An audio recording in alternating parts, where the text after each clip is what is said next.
Oke, selamat malam sahabat-sahabat trader. Jumpa lagi dengan saya Adi Pangestu, trainer dan edukator dari kantor Forex Indonesia. Sebelumnya saya ingatkan kembali, sebelum webinar kita mulai dengan topik Secret Price Action seri kedua.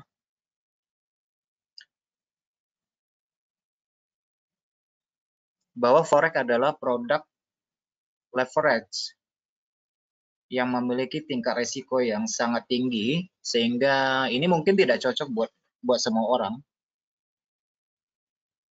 Jadi sebelum melakukan perdagangan, ada baiknya untuk pastikan bahwa resiko yang terlibat sudah dikalkulasi dengan baik dan pastikan manajemennya sesuai dengan rencana transaksi yang sudah dibuat sebelumnya.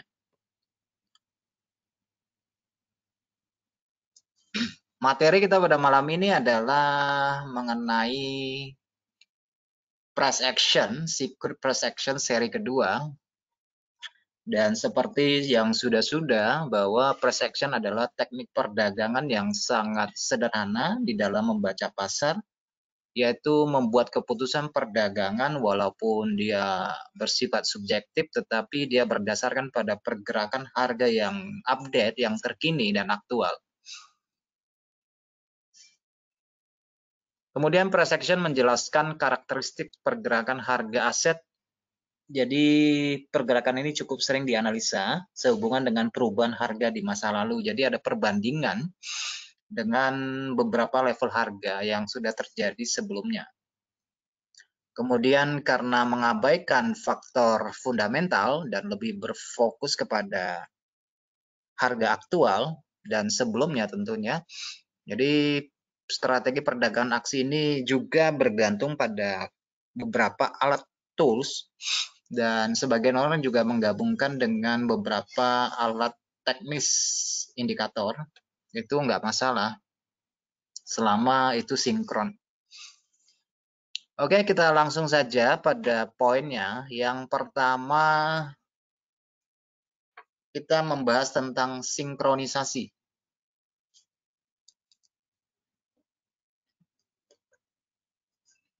Jadi sinkronisasi menciptakan sebuah pertemuan, sebuah harmoni. Jadi pada pertemuan yang sinkron ini biasanya mendukung aksi harga atau price action. Jadi usahakan selalu untuk mencari pertemuan dan persimpangan harga. Karena ini sangat penting dan menurut saya ini adalah rahasia yang harus kita ketahui, bahwa pertemuan itu adalah segalanya di dalam price action. Jadi semisalnya kita menemukan suatu pola harga price action yang menarik, itu cukup bagus, baik itu pola pembalikan maupun pola lanjutan. Namun coba nanti dipastikan bahwa pola tersebut memiliki alasan yang mendukung, memiliki beberapa signal persamaan. Artinya itu bertepatan dengan sinyal valid lainnya yang mendukung ide perdagangan itu. Jadi sinyal-sinyal itu bisa datang dari banyak sumber, tetapi pada umumnya yang biasa digunakan itu seperti pada level supply demand, kemudian support resisten, juga ada yang menggunakan level Fibonacci maupun divergensi. Jadi sinyal-sinyal itu datang dari banyak sumber, tidak terbatas pada 4 poin ini yang saya kasih tahu. Karena pola harga sering terjadi di zona support dan resisten. Ada divergensi pada indikator, misalnya kalau kita gunakan beberapa indikator osilasi, semisal MACD atau OBV atau stokastik atau RSI. Ini adalah indikator osilasi yang kita bisa membaca tingkat divergensi yang terjadi pada aksi harga. Kemudian pola harga, pola per section itu juga terjadi pada zona supply dan demand atau pada tingkat Fibonacci retracement, bahkan juga pola ini terjadi pada titik pivot. Alasannya mengapa? Yang pertama karena secara hierarkinya harga itu selalu mencoba menguji level tertinggi dan terendah pada support dan resisten. Karena harga menurut kebiasaannya akan kembali di mana terjadi permintaan dan penawaran, supply dan demand. Kemudian pada tingkat Fibonacci, setiap pedagang akan berusaha untuk mendapatkan harga diskon, harga yang lebih murah pada tingkat-tingkat retracement, baik itu berupa retest maupun pada pullback. Bahkan pada titik pivot sebagai harga tengah, perhitungan dari high low dibagi 2, itu adalah pivot point,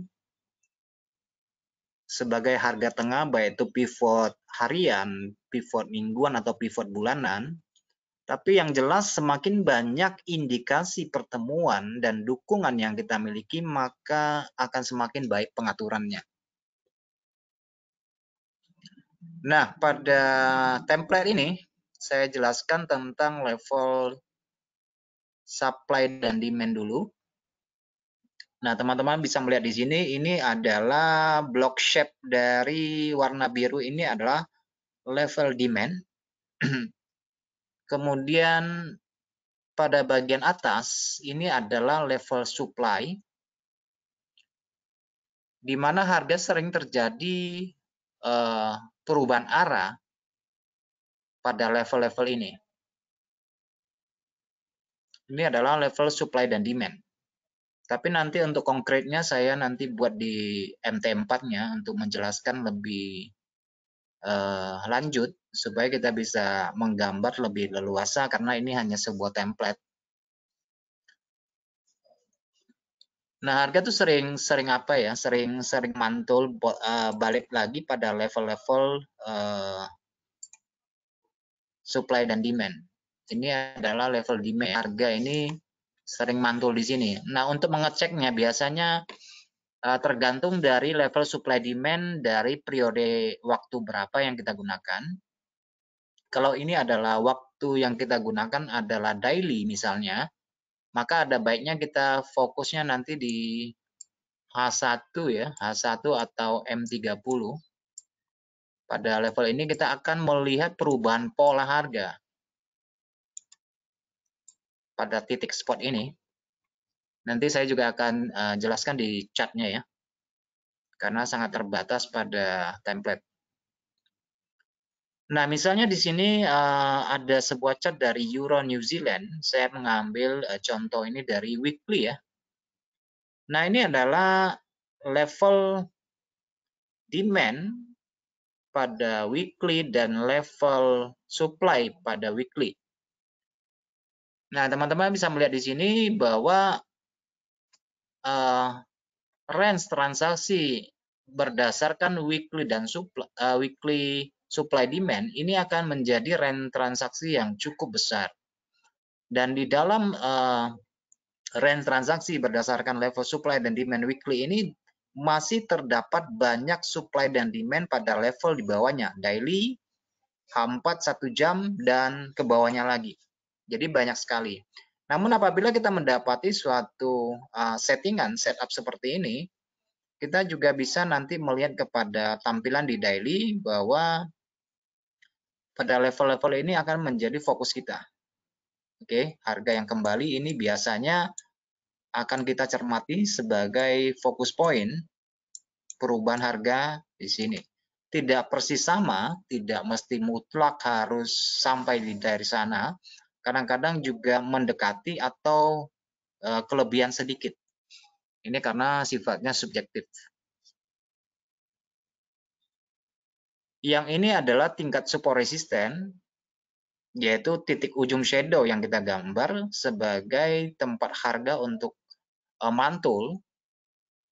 Jadi pada zona ini juga sangat penting untuk kita perhatikan karena ini bagian daripada tugas pedagang yang menganut sistem price action.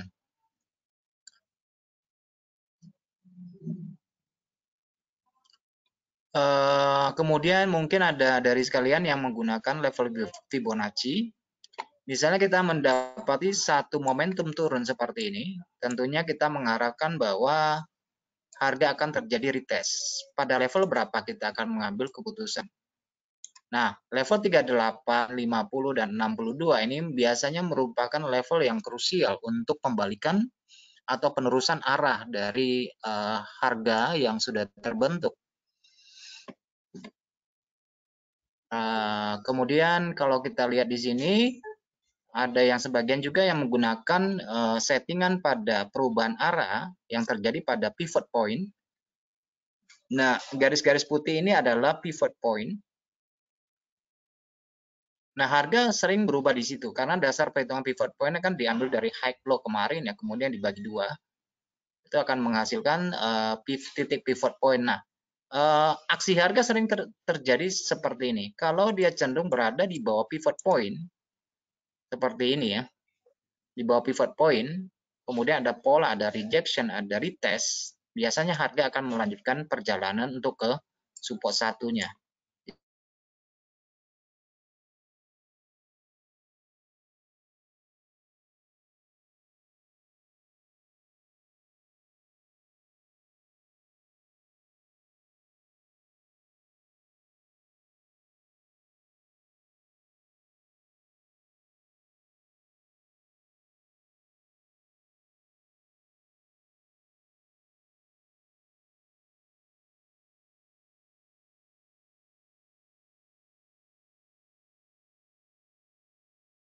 Ada break struktur, break gelombang ya, karena di sini menjadi higher low ya. Ini higher low ini di breakout di sini, berarti dia terjadi break struktur atau terjadi pergeseran harga. Nah, dia turun sampai kembali mendekati titik pivot point-nya. Kemudian harga retest kembali sekitar 50%. Kemudian di sini ada pivot point dari perhitungan dari high low kemarin yang dibagi dua di sini. Nah, di sini muncul pola. Harga kembali berada di bawah pivot point. Jadi harga cenderung akan lebih mencari tingkat support 1. Kalau dia berhasil breakout lagi, break struktur lagi, dia akan mencoba mencari support 2.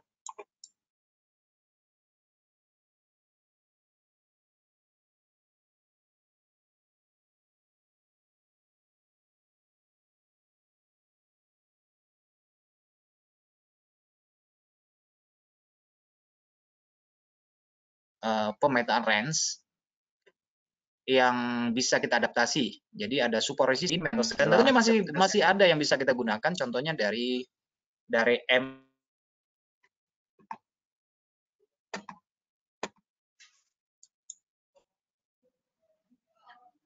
Oke, selanjutnya adalah yang kita bahas di sini. Oke, masih satu slide lagi di sini tentang divergensi ya. Ini tentang divergensi. Nah, di sini kita menggunakan indikator, yaitu di sini adalah Awesome Oscillator yang kita gunakan dari Williams. Nah, di sini ada divergensi negatif tergambar dari AO-nya di sini, dan kita bisa menggunakan indikator yang lain, MACD atau RSI di sini, atau stokastik bisa digunakan di sini. Nah, di sini terjadi divergensi dan di sini ada pola. Ada pola, kemudian ada breakout. Ini juga bisa dijadikan acuan. Nah, paling bagus nanti selain dia breakout, dia juga membreakout struktur. Itu lebih bagus lagi. Oke. Ini adalah higher low. Jadi dia breakout. Ini adalah divergensi negatif untuk short ya, untuk turun ya. Nah, yang ini adalah divergensi positif. Kelihatan di sini harga membentuk lower low. Di sini juga lower low.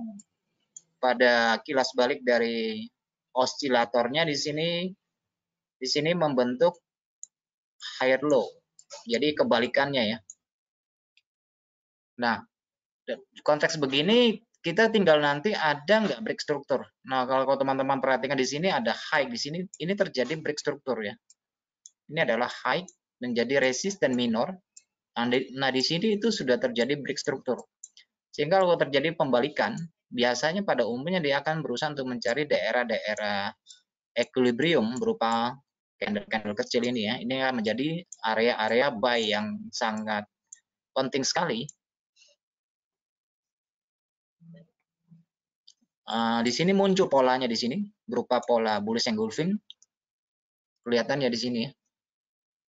Itu sering muncul.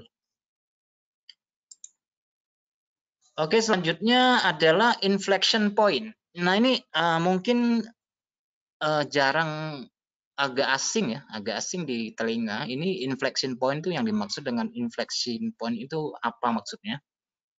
Jadi inflection point itu adalah area yang menandai awal dari perilaku harga yang berbeda secara fundamental. Oke. Peristiwa yang menyebabkan perubahan signifikan dalam kemajuan perusahaan, industri, sektor ekonomi, atau situasi geopolitik dan dapat dianggap sebagai titik balik setelah perubahan dramatis dengan hasil positif maupun negatif dan diharapkan untuk menghasilkan.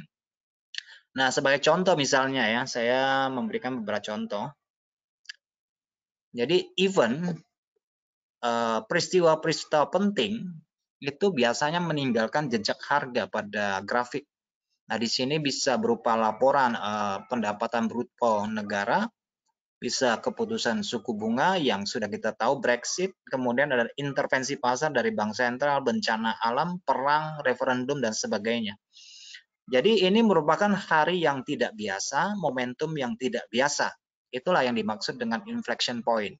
Jadi terjadi lonjakan besar yang menunjukkan penolakan terhadap tingkat atau level harga tertentu, sebuah titik balik dari arah pasar. Nah, pada umumnya ditandai dengan volume transaksi yang sangat tinggi, baik dalam kondisi beli maupun dalam kondisi jual yang sangat besar. Karena itulah terjadi volatilitas likuiditas yang tinggi.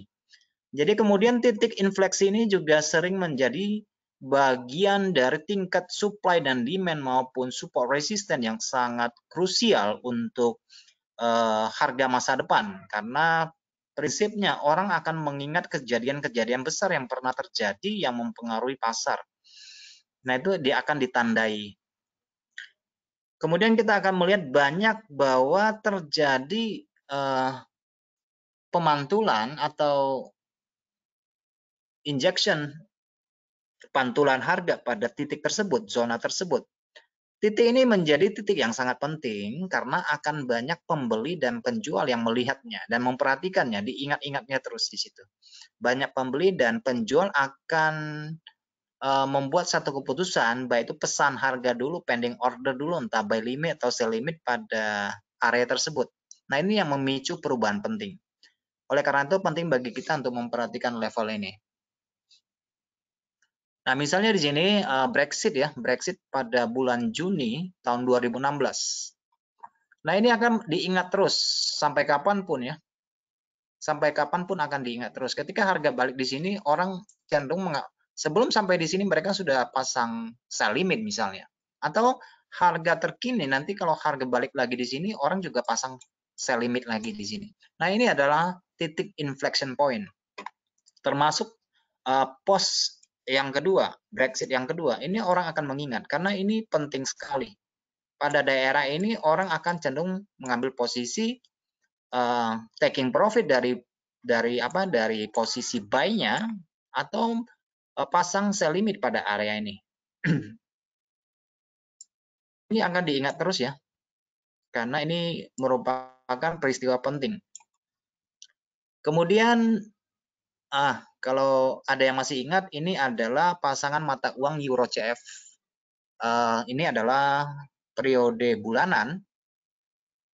Kalau masih ingat pada tahun 2014 di sekitar akhir bulan Desember atau awal tahun Januari, itu SNB, bank sentralnya Swiss, mencabut pematokan nilai mata uang euro yang semula dipatok di angka 1.002.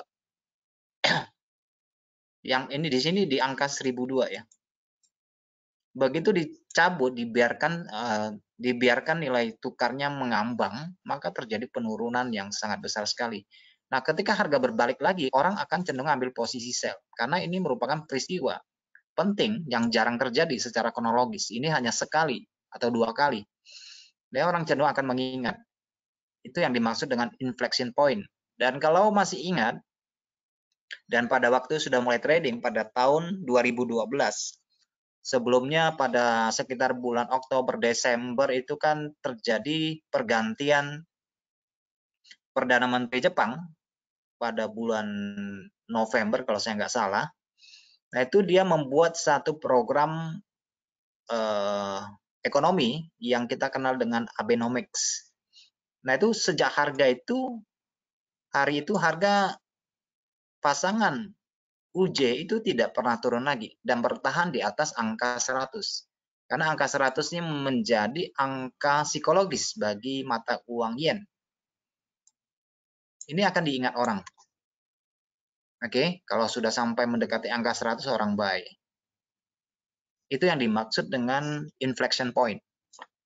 Nah, misalnya pada euro, nah di sini saya memiliki catatan yang cukup lengkap di sini. Dari tahun 2007 sampai dengan 2018, kita melihat bahwa di sini terdapat banyak inflection point yang penting, yaitu berupa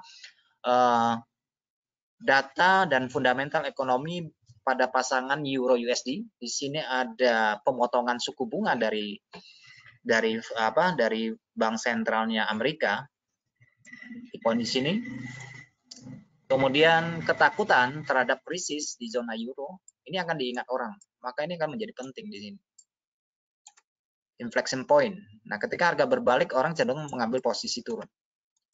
Nah, di sini juga pemotongan suku bunga mendekati 0 dari bank sentralnya Amerika. Mendekati 0 ya. Nah, ini penting. Kemudian di sini adalah kondisi kredit yang terjadi di zona euro pada musim panas. Ini juga diingat orang karena dia akan berfungsi sebagai support resisten pada harga yang akan datang di sini. Nah, di sini adalah krisis Italia dan Spanyol ketika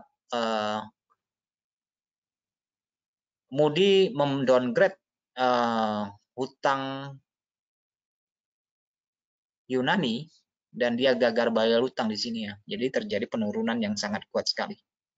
Itu akan diingat orang. Di sini juga ada tappingan. Kemudian ada Indragi yang berbicara.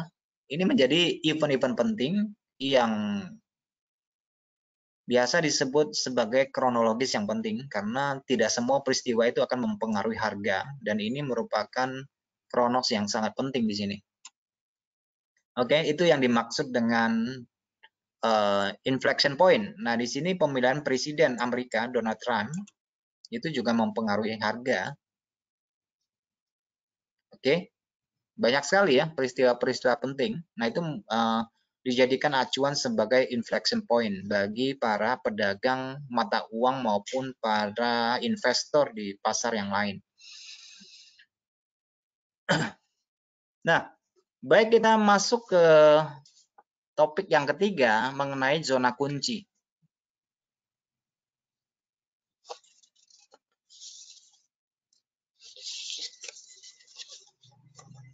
Jadi zona kunci ini yang kita bahas tidak jauh-jauh dengan yang namanya support resistance dan supply demand. Cuma di sini lebih detail ya, lebih detail. Nah, dukungan maupun tahanan atau support resistance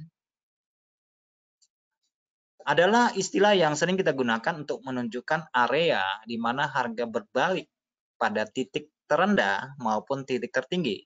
Itu yang kita ketahui tentang support dan resisten. Jadi zona ini sering diuji berkali-kali karena peningkatan aktivitas pembeli dan penjual di sekitar level ini. Yang perlu kita catat adalah bahwa support dan resisten biasanya bukan garis tipis, tarik satu garis tipis, tetapi lebih kepada zona ya, jadi lebih lebar ya, zona support dan resisten. Karena tidak ada angka sempurna, tidak ada angka baku yang bisa kita jadikan tolak ukur untuk menggambarkan suatu tingkat support dan resisten, karena di situ biasanya pada titik ujung harga dan suatu saat harga akan kembali, dia bisa melampaui sedikit atau dia kurang sedikit. Maka kita menggambar zona zona support resisten lebih fleksibel menggunakan shape, jadi jarak kisaran zona support dan resisten. Kemudian dukungan menunjukkan level yang lebih rendah dan resistensi menunjukkan level atas. Oke. Nah, kemudian ada dukungan dan resisten yang sedang terjadi dalam tren. Jadi dia bukan merupakan mayor tingkat support dan resisten ya, bukan support resisten weekly, bukan support resisten monthly, tetapi dia adalah zona support resisten dalam perjalanan. Ya, dalam perjalanan juga ada zona supply dan demand, juga ada zona support dan resisten. Nah, level support dan resisten ini juga tidak perlu kita gambar secara mendatar, secara horizontal, karena pada prinsipnya harga lebih banyak bergerak secara miring, secara diagonal. Jadi dalam hal ini kita bisa menggunakan garis tren ya. Kemudian juga ada yang namanya dukungan dan resistensi dinamis. Nah, di sini kalau untuk tingkat support resistance yang secara dinamis ya kita bisa menggunakan indikator ya, baik itu Bollinger Band maupun menggunakan moving average.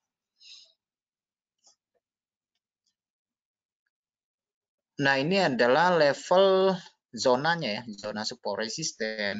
Jadi zona support resisten maupun dengan zona supply dan demand itu tidak jauh berbeda ya. Tidak jauh berbeda. Hanya terdapat kesenjangan range harga saja. Tidak ada perbedaan yang implisit di sini. Nah, ini adalah contoh penggambaran yang saya tampilkan di sini. Kita bisa melihat zona support resisten monthly, saya gunakan warna merah. Ini adalah support resisten monthly. Kemudian yang kuning adalah support resisten weekly atau mingguan. Kemudian di sini adalah zona support resisten daily. Oke, zona support resisten daily. Jadi dia sangat sinkron di sini pada titik-titik tersebut. Dukungan dan perlawanan atau support resisten itu penting sekali di dalam price action karena keduanya sering menjadi area di mana aktivitas pembeli dan penjual sering terjadi peningkatan pada area tersebut. Jadi harga cenderung bereaksi terhadap level ini sehingga memberikan peluang bagi kita untuk masuk pasar. Nah, ini adalah penarikan trendline atau channel juga bisa, di mana kita bisa melihat perubahan-perubahan pola harga pada area ini. Nah, misalnya di sini ada sentuhan ketiga, kemudian di sini ada breakout, kemudian di sini ada pullback. Kelihatan di sini ya, ini 1, 2, 3, ini sentuhan ketiga. Jadi untuk melihat sesudah kita gambar seperti ini, untuk memperjelas, kita bisa buka di time frame yang lebih kecil. Oke, nah di sini kelihatan pada area yang sama di sini. Nah di sini biasanya pada time frame kecil akan muncul pola pembalikan, itu lebih jelas, lebih bisa kita lihat karena susunan candle-nya jauh lebih banyak dibandingkan pada frame ini. Sama di sini juga sama, jadi polanya lebih jelas ya, pola pembalikannya lebih jelas kalau dia berupa pola pembalikan.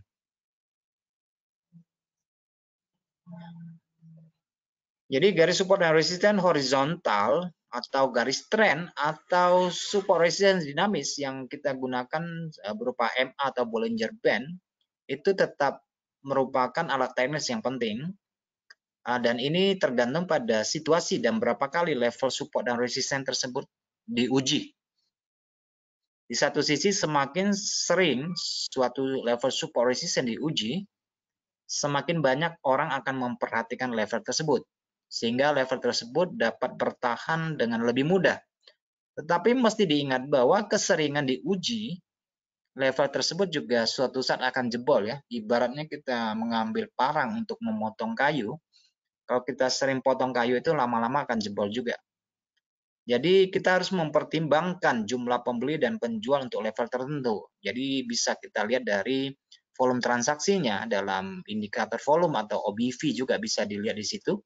Setiap kali level tertentu telah diuji, lebih sedikit pembeli dan penjual yang akan tersisa untuk menjaga level tersebut. Biasanya begitu.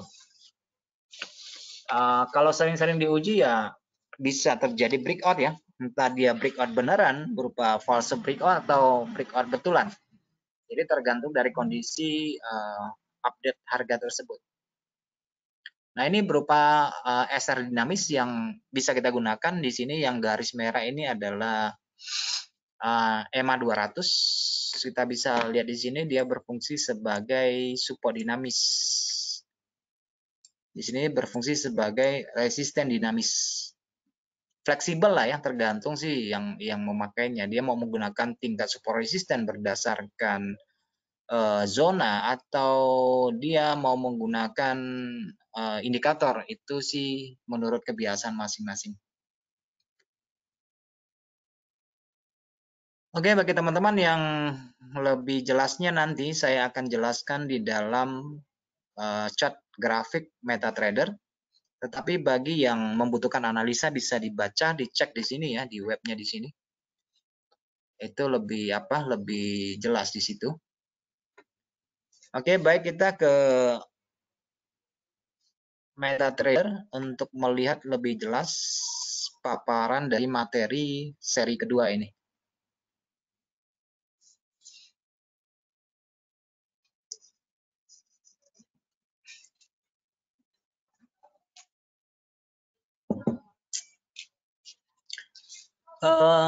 Penting di sini adalah bahwa ini bersifat kolosal ya. Maksudnya materi ini saya sampaikan itu hanya poin-poin pentingnya yang biasa digunakan di dalam price action. Tetapi ada beberapa pokok materi nanti, contohnya supply demand yang mungkin juga akan saya buat satu webinar khusus untuk mempelajari, sharingkan strateginya secara komprehensif lengkap. Jadi di sini saya hanya mengambil kulitnya saja, yang poin-poin yang perlu diperhatikan. Baik, yang pertama tadi kita, tetapi ya sedikit banyak saya akan singgung lah ya. Sedikit banyak saya akan singgung. Yang pertama tadi tentang zona support dan resisten. Yang pertama, zona support resisten saya sudah ada gambar ya. Ada mana ya? Sepertinya ada gambar. Oke, kita ambil contoh dari emas ya. Kita ambil contoh dari emas. Sinkronisasi untuk dukungan ya, untuk dukungan. Jadi untuk dukungan price action yang sering terbentuk di sini ya. Nah, kalau kita melihat pada time frame 4 jam, saya gunakan 4 jam, misalnya di sini ya. Nah, kalau diperhatikan, di manakah letak support resistannya, di manakah letak tingkat supply dan demand-nya. Nah, kalau teman-teman perhatikan di sini, ini adalah grafik chart 4 jam. Nah, di sini ada pola, yaitu bullish engulfing. Di 4 jam ya, pola bullish engulfing. Nah, di sini terjadi demand. Dari candle putih ini terjadi demand, terjadi permintaan di sini. Maka ketika candle putih melewati candle merah di sini, maka ini akan menjadi zona demand. Ini akan menjadi zona demand. Nah, harga tuh sering terjadi perubahan di sini, mantulkah atau apalah, tergantung dari momentum yang terbentuk. Oke, ini adalah demand level. Oke, ini adalah demand ya.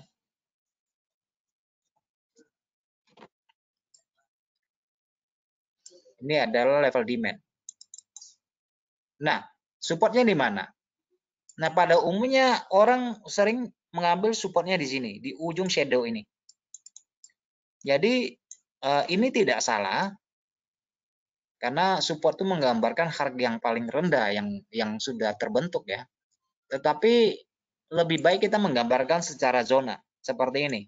Tingkat mulai harga membuka, candle putih ini, sampai di low ini.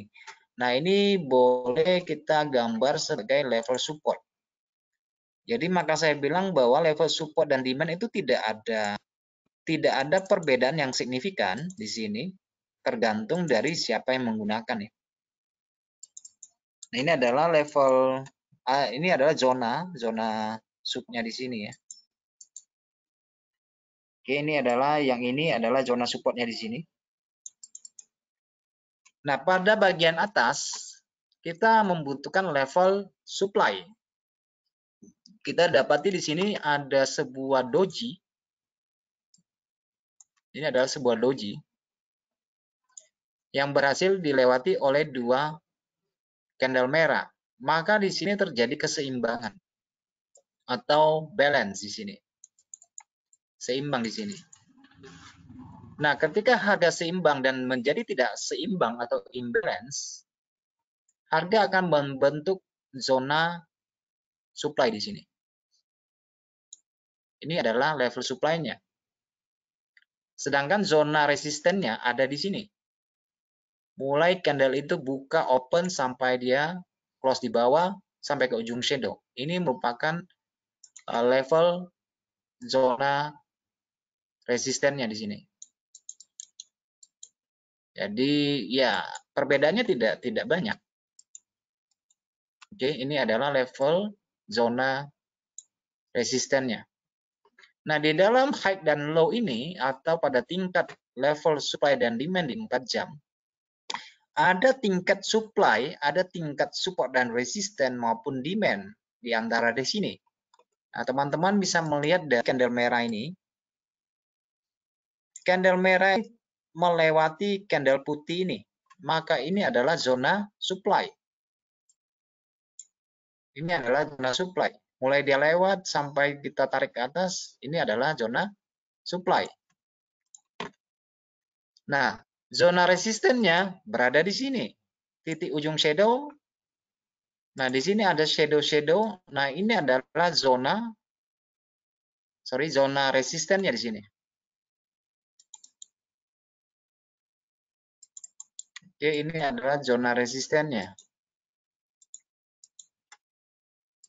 Kelihatan ya, shadow rejection. Nah, ini zona resistennya. Pada bagian bawah sebelum terjadi, kita dapati di sini juga ada beberapa rejection yang kita perhatikan di sini. Ini merupakan zona support. Kita tarik. Oke, ini adalah zona support.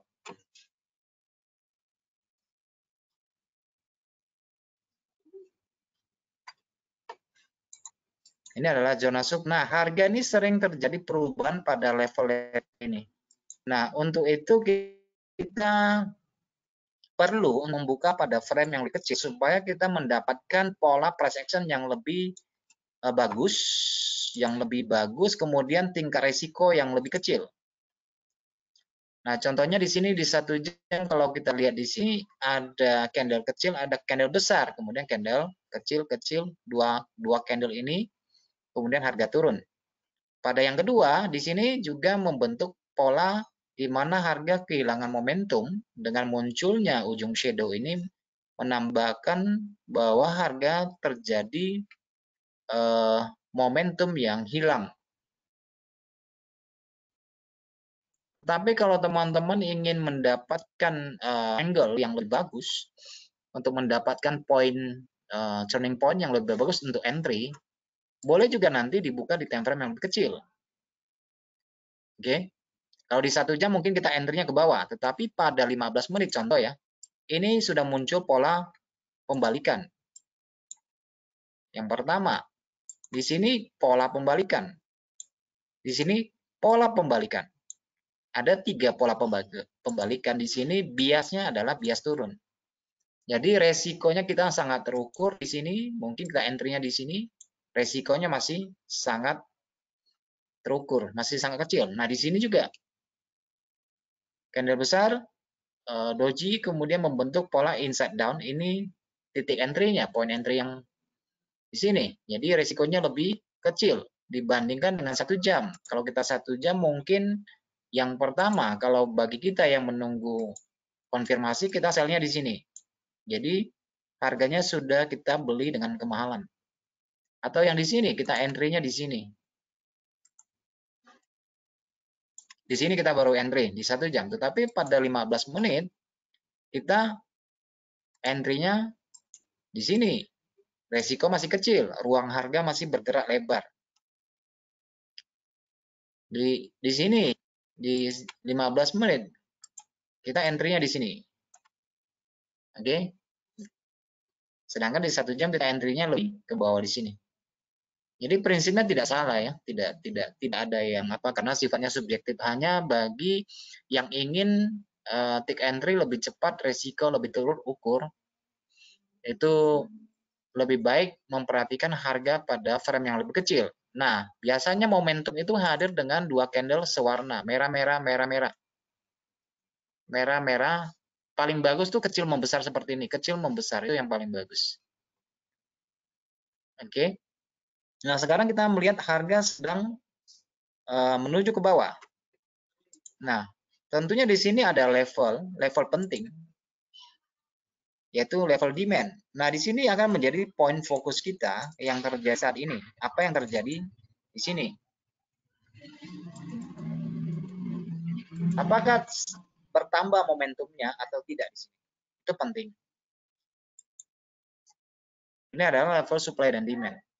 Nah, kalau kita mengacu pada pada harmoni sinkronisasi menggunakan Fibonacci, tentunya kita nggak mungkin kita entry-nya di daerah sini, gitu ya. Nah, ketika kita melihat bahwa perubahan harga di sini, bahwa harga sudah pernah turun dan dia membreak out, merusak, menembus struktur higher low-nya sini, ini merupakan higher low, tingkat low yang terakhir atau gelombang terakhirnya ya. Ini adalah higher low-nya. Kita melihat di sini kita sudah tahu bahwa harga cenderung berpotensi untuk turun. Cuma masalahnya ada kemungkinan entry-nya waktu dia retest di sini atau kemungkinan entry-nya harga ketika pullback di sini. Ada dua potensi untuk entry sell-nya di sini. Nah, kalau bagi yang menggunakan Fibonacci, dia tinggal ukur aja dari high ke low.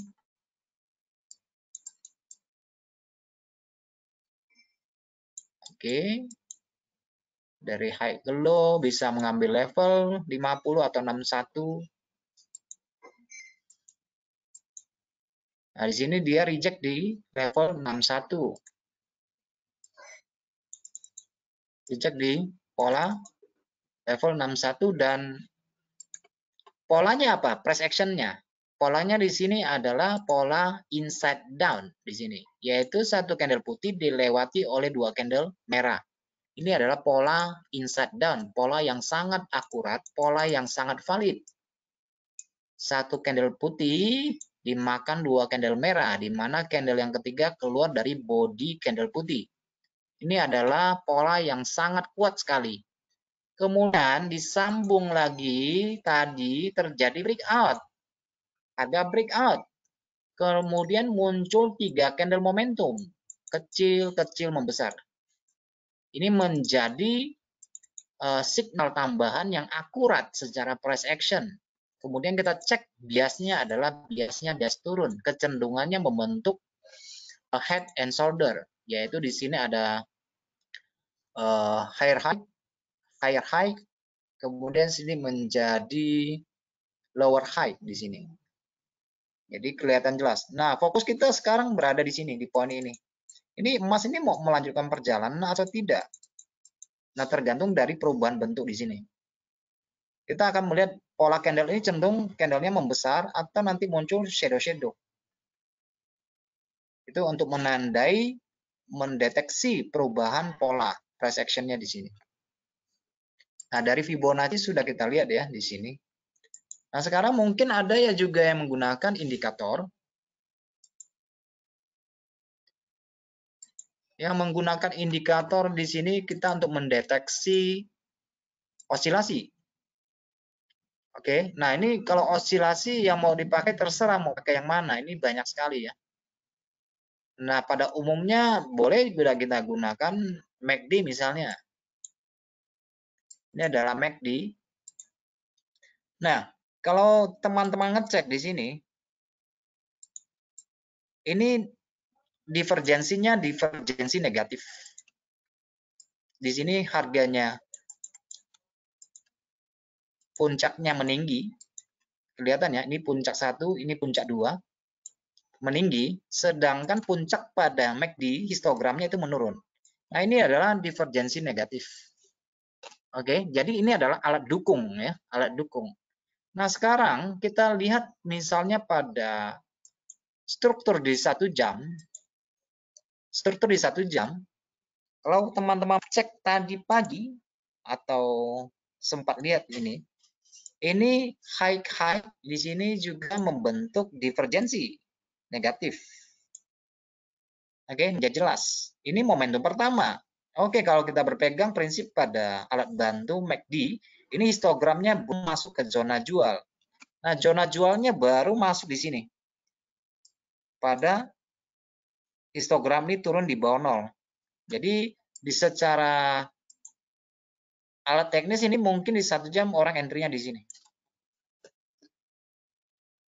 Oke, orang entry-nya di sini 1 jam. Tidak salah.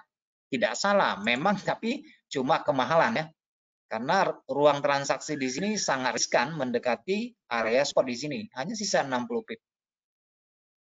Masalahnya kalau dia jebol nggak masalah. Tetapi kalau kita entry lebih awal di sini kan kita sudah tenang sekali di sini. Harga sudah berjalan di sini. Jadi lebih efektifnya di situ. Nah, itu menggunakan MACD. Kalau misalnya mau menggunakan RSI misalnya ya untuk mendeteksi pola dan perubahannya. Nah, teman-teman bisa melihat dari 3 candle ini, 3 candle ini posisi line dari RSI sudah berada di bawah di bawah 50. Kalau sudah berada di bawah 50 itu menandakan bahwa sentimennya adalah negatif. Sentimen negatif artinya ya turun bagi emas. Ya lihat di sini. Oke, di 1 jam ya. Kelihatan di sini. Kalau kita gunakan osilasi yang lain, misalnya kita gunakan stokastik, kita pakai yang standar. Kita pakai yang standar misalnya ya.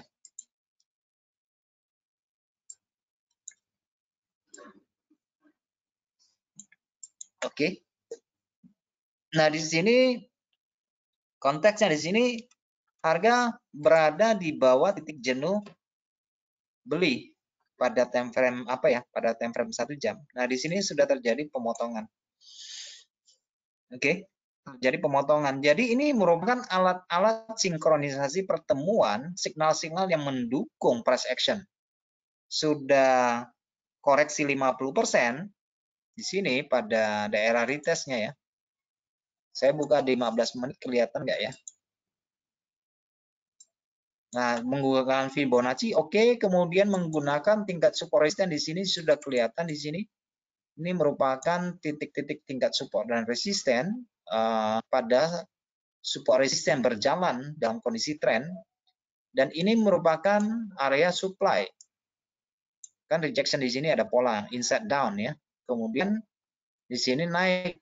Nah, kalau perhatikan di sini dia harinya breakout struktur, artinya dia breakout low ya di sini ya. Harga melanjutkan perjalanan. Di sini juga break low lagi di sini. Berarti ini adalah momentum yang sangat kuat.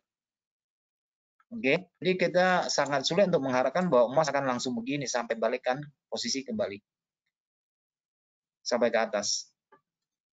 Nah, ini adalah beberapa contoh yang bisa saya jelaskan dari beberapa alat dukungan terhadap analisa.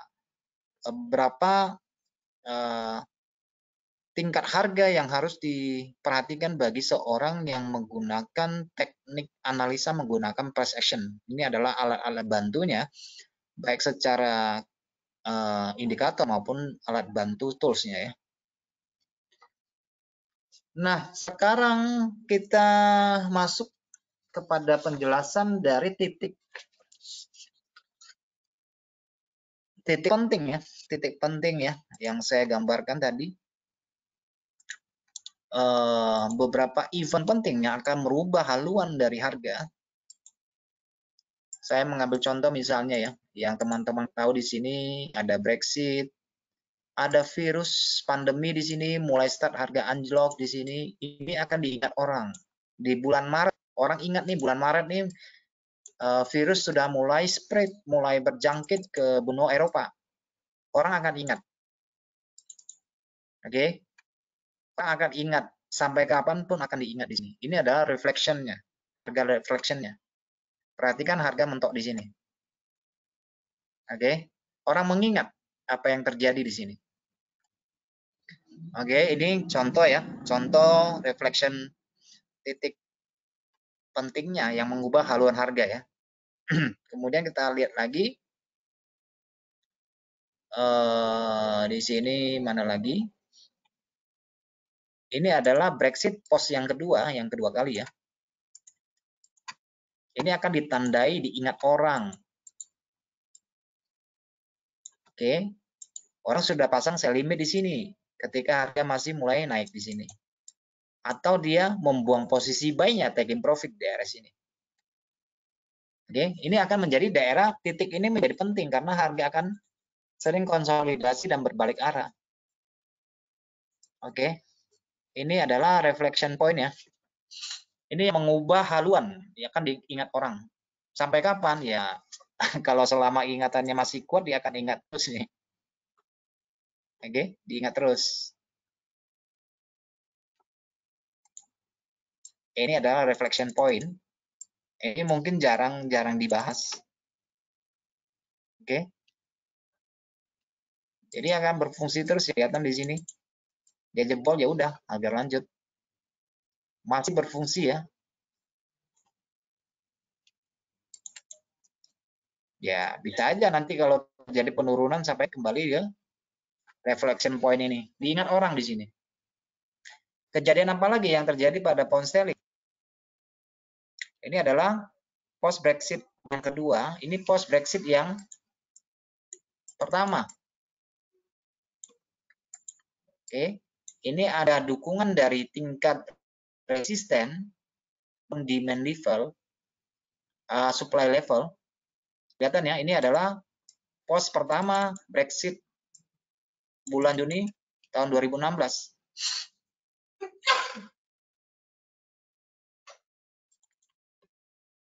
Nah, di sini ya, paling tinggi di sini ya. Nah, ini harga suatu saat akan mentok di sini. Dan orang mulai lakukan sell di sini. Diingat ya, di sini. Orang akan mulai melakukan sell di sini.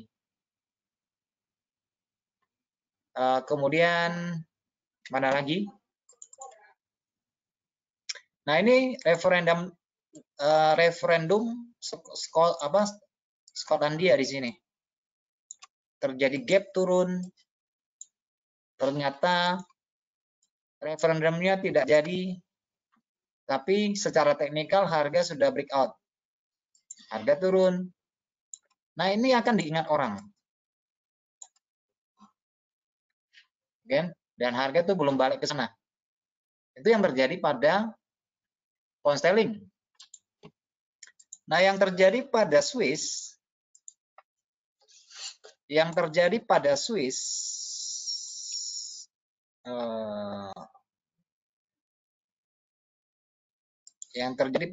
teman-teman bisa melihat pada pemotongan suku bunga dan ambang pematokan plus ambang batas, kita bisa melihat bahwa S&P melakukan satu kebijakan yang sangat fenomenal. Ini pada USD CHF ini akan menjadi batas paling diingat orang, reflection point.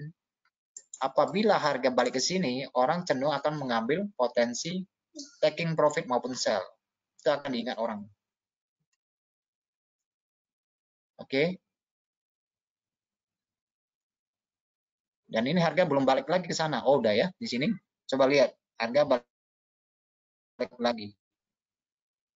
Dan di situ sering terjadi orang pesan PC, pesan harga di situ ya. Kemudian di sini kalau kita lihat di sini ini merupakan tingkat demand baru bagi USD CHF. Nah, teman-teman bisa melihat di sini ini adalah level support penting.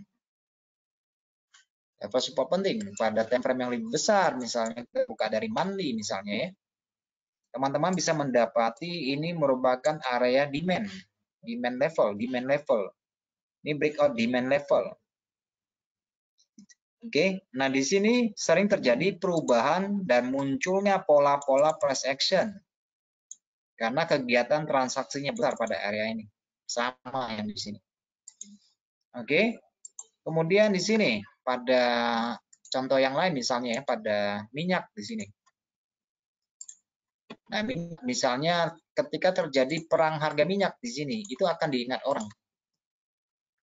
Oke, hancur-hancuran harga minyak. Ini event penting.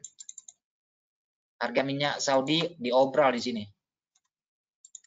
untuk membalas tindakan Rusia yang tidak mau menaati pemangkasan produksi minyak mentah di sini. Nah, teman-teman bisa melihat di sini harga balik sini, orang akan cenderung melepas posisi minyak. Ini adalah reflection point. Ini penting sekali ya. Apalagi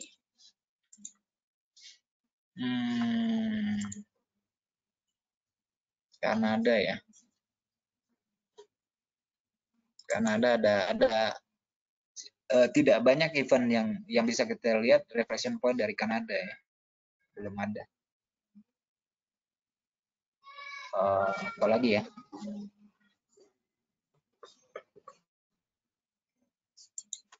Oke, saya pikir itu dulu.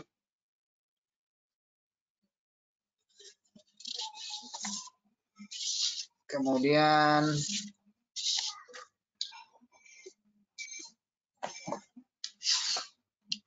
itu aja sih yang paling penting sih untuk mencari turning point dari pasangan mata uang.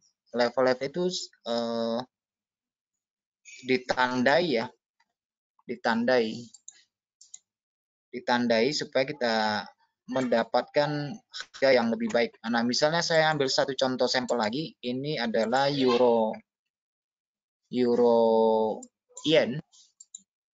Nah, untuk mencari level supply-nya, kita bisa melihat di sini harga mulai turun di sini. Di sini juga ada. Di sini ada support, ada level supply, Oke. Dan dia tuh saling di sini. Ada support, ada resisten, ada level supply dan demand di sini. Di sini harga mulai naik, demand level, support. Nah, ini ketika harga kembali, orang cenderung akan melepas posisi buy-nya.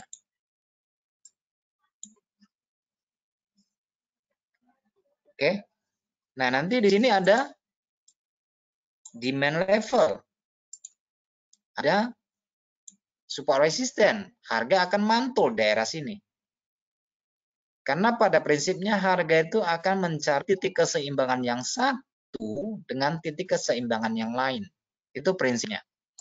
Kalau dia misalnya dia berhasil melewati breakout suatu gelombang struktur, dia cenderung akan turun. Nah, teman-teman bisa melihat di sini. Ini adalah equilibrium. Teman-teman bisa lihat di sini. Nah, di sini kalau kita gambarkan ini sebagai suatu gelombang. Nah, di sini terjadi breakout struktur, artinya dia membreakout di sini. Dia membreakout support, dia juga melewati zona equilibrium, sehingga ketika buyer masuk, dia cenderung akan melepas posisi pada level ini. Dan muncullah pola price action, inside down di sini. Ada dua candle di sini. Kemudian di sini ditambah lagi dengan pola lanjutan. Jelas sekali di sini. Oke. Kemudian di sini breakout lagi, break even lagi di sini. Jadi ini adalah pertemuan sinkronisasi yang menguatkan alasan entry semakin kuat di sini. Di sini ada zona resisten, ada dua shadow di sini. Kita tarik di sini. Ini menjadi zona penting. Ada pola candle di sini. Pola turunnya ada. Nah, di sini ada support yang dia breakout. Harga buat gap down di sini, dia dicek lagi di sini. Kembali ke level ini. Ini penting. Yang terjadi sekarang misalnya.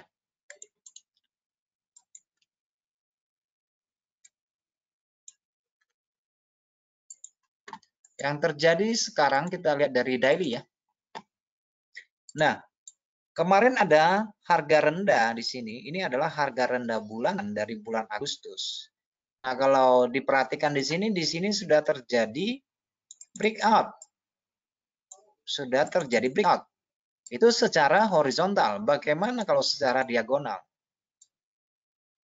Itu sudah breakout ascending trend line di sini. Sudah breakout. Sudah reject kembali ke atas. Sehingga alas entry-nya semakin kuat. Ditambah apa lagi? Di sini pattern. Pada sesi yang pertama tentang pola harga lebih banyak candle lebih baik. Di sini pola treetop. Jadi alasan entry-nya semakin kuat di sini. Jadi semakin banyak dukungan yang kita dapatkan, pertemuan-pertemuan signal dari indikasi yang lain itu semakin kuat. Mungkin kalau teman-teman menambahkan indikator osilasi misalnya, contoh ya, katakanlah kita pakai awesome aja. Ini triple top, tetapi menggambarkan divergensi negatif. Puncak histogram yang cenderung menurun, menguatkan alasan untuk entry sell. Ada pola candle di sini. Nah, sesudah pola ini terbentuk, maka semua alat indikator itu akan mendukung semua ya. Terserah mau pakai indikator apapun, karena pola harga sudah terbentuk. Ini akan kelihatan jelas sekali. Kita melihat OBV. Oke. On balance volume. Kita melihat di sini triple top, tetapi volume transaksi kok aneh di sini. Semakin kehilangan volume transaksi. Nah, ini bisa kita gunakan atau mau pakai indikator yang lain, apalagi. Nah, kita pakai apa misalnya? Osilasi misalnya kita gunakan William misalnya ya, William percent range. Nah, ini juga sama. Kayak kelihatan di sini. Breakout, momentum hilang. Cenderung menurun, cenderung di bawah level 50. Nah, ini adalah semua dukungan yang kita butuhkan di dalam kegiatan transaksi berdasarkan price action. Nah, Saya pikir cukup sampai di sini, saya sudah 1 jam berbicara, dan nantikan seri yang ketiga pada waktu yang sama, hari yang sama pada pekan depan. Dan itu juga materinya mungkin sebagian masih asing, tetapi itu sangat krusial, sangat penting untuk diikuti.